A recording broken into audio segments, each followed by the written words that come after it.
सी में एक ऐसा प्रोग्राम कैसे बनाएँ जो कि आपके नंबर को रिवर्स कर दे? जी हाँ, फॉर एग्ज़ाम्पल मैंने यहाँ पे डाल रखा है 1 2 3 तो मेरे सामने आउटपुट आ जाएगा 3 2 1 ऐसा प्रोग्राम मैं आपको बनाना सिखाऊँगा सी में। इसे बनाने के तरीके तो बहुत हैं, लेकिन मैं आपको सबसे सिंपल वाला तरीका बताने वाला हूँ। तो चलिए शुरू करते हैं। मैं आलोक आप सभी को आलोकित करके आज बताऊँगा कि आप लोग सी में एक ऐसा प्रोग्राम कैसे बना सकते हैं जो कि आपके दिए हुए नंबर को रिवर्स कर देगा। तो चलिए शुरू करते हैं।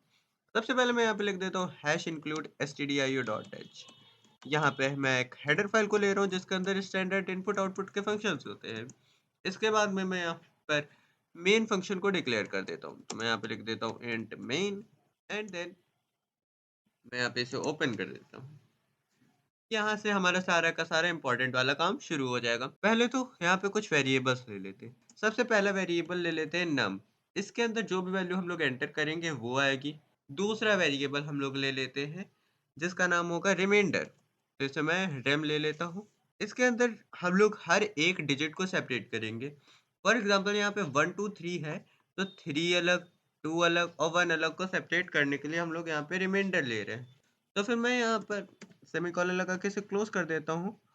आप लोगों को समझाने के लिए मैं इसे यहाँ पर इन सभी वेरिएबल्स को लिख देता हूँ और जैसे-जैसे इनकी वैल्यू चेंज होगी, वैसे-वैसे मैं इसको लिखता जाऊँगा।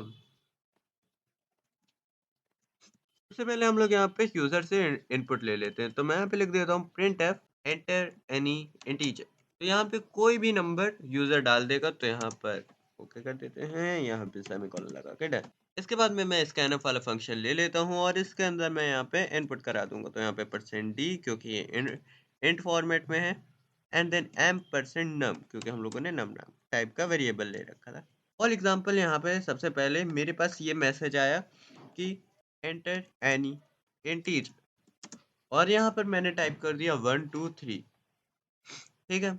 तो यहाँ पर नम की वैल्यू कितनी हो जाएगी 1 2 3 और फिर इसके बाद में यहाँ पे मैं एक व्हाइल लूप ले लेता हूँ। While num is greater than 0। अगर नम 0 से बड़ा है तो मैं चाहता हूँ कि वो हर एक डिजिट को सेपरेट कर दे।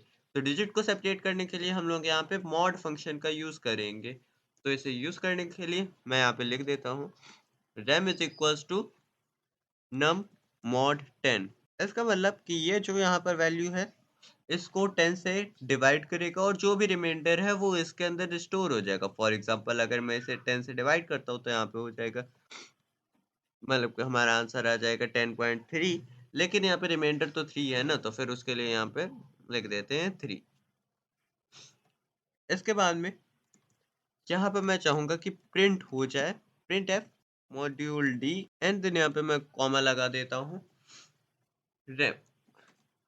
मतलब कि जो भी रिमाइंडर की वैल्यू है वो यहाँ पर प्रिंट हो जाएगी। फॉर एग्जांपल 3 है तो यहाँ पे 3 प्रिंट हो जाएगा और फिर नेक्स्ट लाइन में मैं चाहूँगा कि नम की जो वैल्यू है वो अब हो जाए num is equals to num upon 10। इसका मतलब कि अगर यहाँ पे 123 है तो इसे 10 से डिवाइड करेंगे तो हमारे पास आ जाएगा 12.3। अब अगर यहाँ पे ये 0.3 वाली वैल्यू को तो इग्नोर कर देगा तो हमारे पास रहेगा 12 और फिर ये यहाँ पे कंडीशन चेक करेगा क्या नम 0 से बड़ा है।